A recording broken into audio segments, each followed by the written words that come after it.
The Washington Commanders are close, like really close. And if they draft like this, they are going to be in the same position they were in last year with a better roster to compete with the top of the NFC in the NFC Championship. In terms of what they actually need in the draft, there are 4 overall needs. 3 are pretty obvious. One, I want to talk about the running back position that is less obvious, but at the top, it's defensive end. They need at least one player who can pin his ears back and get after the quarterback.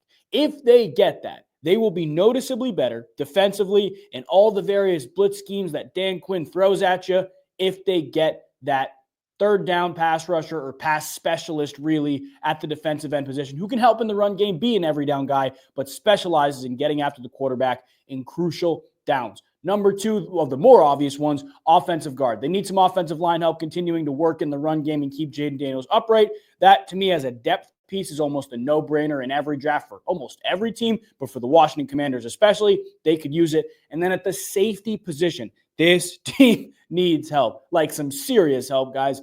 Outside of Mike Sanders still and Marshawn Lattimore, the overall DB room is not that good. But at the safety position, there is a steep drop-off in terms of the linebacker play, the overall defensive line play, and really the DB play. Safety needs to be addressed. Running back is very interesting because I think they can be a little more aggressive in the middle rounds. We'll talk about what picks they have here in a second with running backs because Brian Robinson Jr.'s name is being thrown around in trade talks. He could be on his way out. The other guys in the room aren't at the caliber that even Brian Robinson Jr. is at. I think if they see somebody that could be an every down back or add some type of value to the run game, they go in that direction. In terms of the actual picks they have, this might be the quickest mock draft we do on this channel, guys. If you're new, you haven't checked out the other mock drafts, make sure you subscribe, check out the playlist below to check them out. But this one's going to be pretty quick because they got 5 picks. Number 29 in round 1, number 61 in round 2, none in round 3, 128 in round 4, none in round 5, round 6, 205, round 7, 245. Not going to be a ton of trading. They just got to maximize what they have, what they can build with, and go from there. And like I said at the beginning, if this team can put themselves in a similar situation they were last year with a better roster, they may make it to the big game, guys. It's not a losing by 30 in the NFC Championship type thing. They may make it there. They may even win it. Now, according to Pikkit, they are not in the top 5 for the teams that will win it, if you haven't seen already. That's Philly, Baltimore, Buffalo, Kansas City, and Detroit. They're not in that top 5, but they do crack the top 10. So it's definitely a team to watch for when you talk about competition to the other top 5 teams around them. But without further ado, let's get into this mock draft. If you guys don't know how to do these mock drafts, I will leave a link in the description for you to check it out yourself, to try it for your own team, try it for your favorite team. But like I said, every day leading up to the NFL draft, we are going to be doing a mock draft, a 7-round mock draft for every single team. As you can see here, we are manually controlling the Washington Commanders. We have all of those picks. This is going to move pretty fast because we're not going to trade a lot. We are going to be on the clock at 29, as you guys can see here, right after the Detroit Lions, who we beat in the NFC divisional round, and before the Buffalo Bills. Again, safety is the big thing here. I know it says corner. To me, it's safety. Safety, DB, edge rusher, potentially running back here. We're going to see who falls. But let's start this draft. The Washington Commanders are on the clock in 17. 10, 9, 8, 7, 6. Moving down really fast. We're going to check out the players that went just before us. Okay, so Malachi Starks. Wow, look, you guys see right there. Look who fell to us.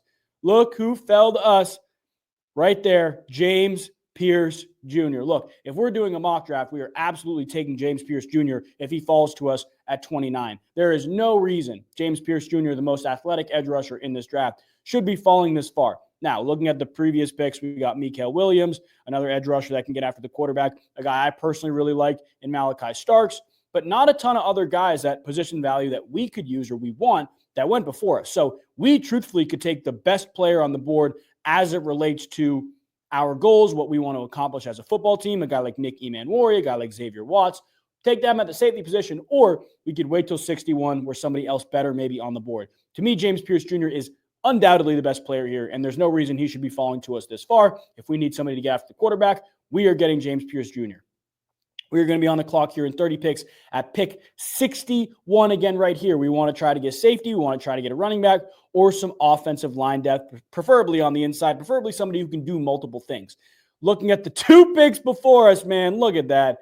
Travion Henderson and Quinshawn Judkins go before us. Looking at the running backs who are available outside of them, though, we have a couple other guys, Dylan Sampson, RJ Harvey, DJ Giddens, Devin Neal.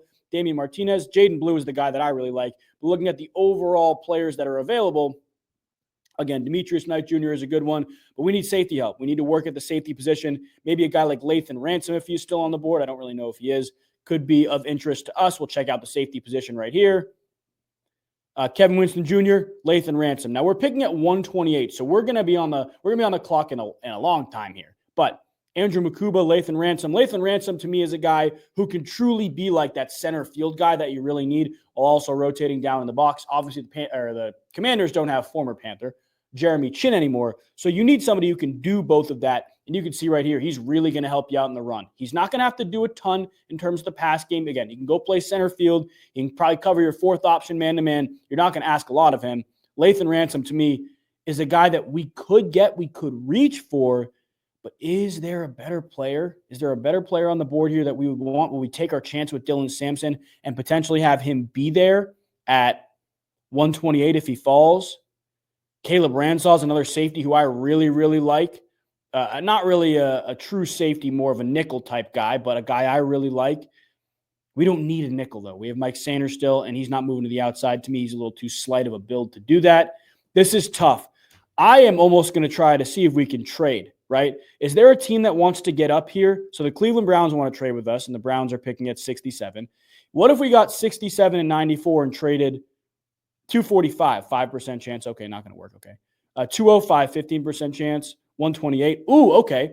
So if we move down 6 spots right now and give them our 4th round pick for their 3rd round pick, which could be a really, really nice spot for a guy like Lathan Ransom, we may be able to take Dylan Sampson here. Is anybody ahead of us going to take Dylan Sampson? The Browns may be trading up to try to get him. That's the reality here. Okay. Well, if we don't let the Browns get up, can we get ahead of anybody else? Let's see.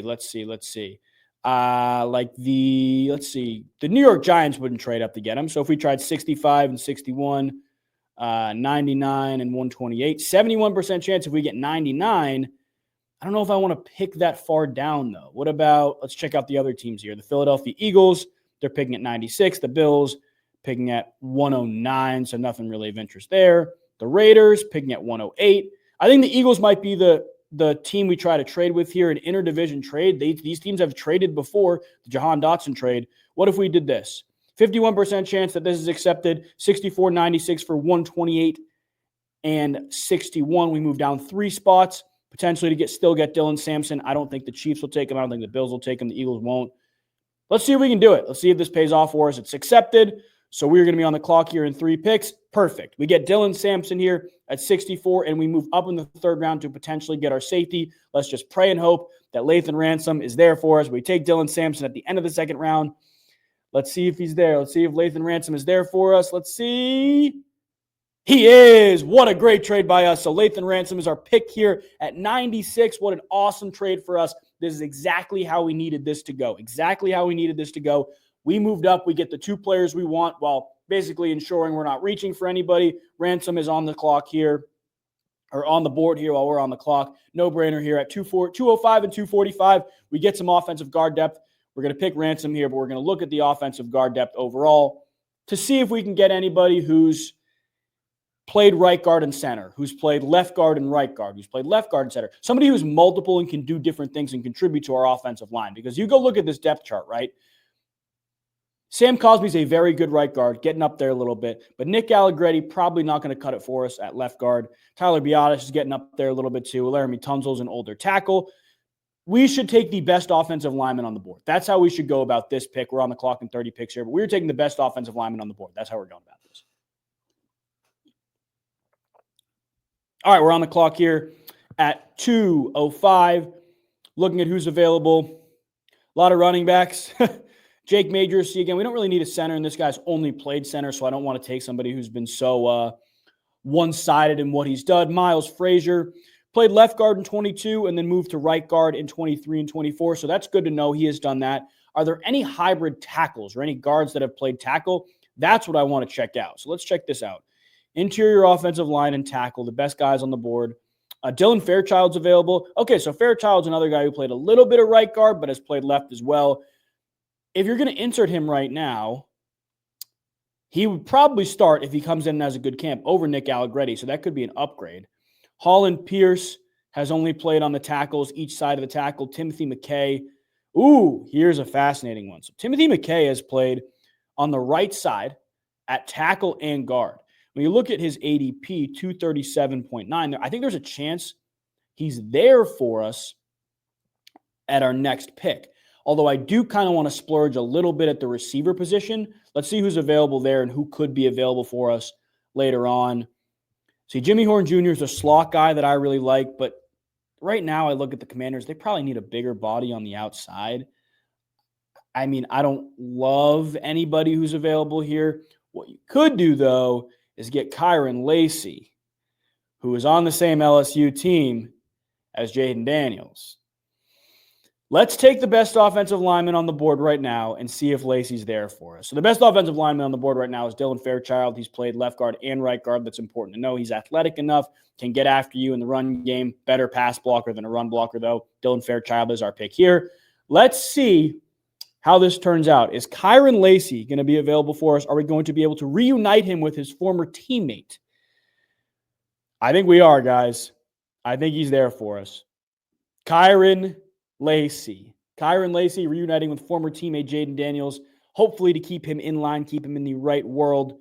Kyron Lacey is our final pick of this draft. We get some more receiver depth, and that is the final pick for this mock draft with the Washington Commanders. As you guys can see, the draft is being graded right now. I really like it. James Pierce Jr. is an A+. Look at this. We got our first ever A in a draft. Our first ever A in a draft, the Washington Commanders.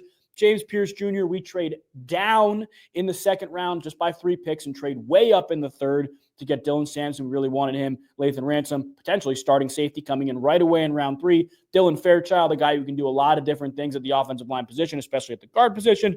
And then Kyron Lacey, receiver with a lot of upside, reuniting with his former teammate Jayden Daniels. I absolutely love this draft. I think we hit this out of the park. Again, if you guys want me to change anything in my draft process, my trade process, please leave it in the comments. If you guys made it this far, you enjoyed the video, please leave a like. I will see you guys tomorrow, or depending on when you're seeing this, Friday, for the next mock draft, 7 rounds of the Detroit Lions. God bless you guys, and I'll see you soon.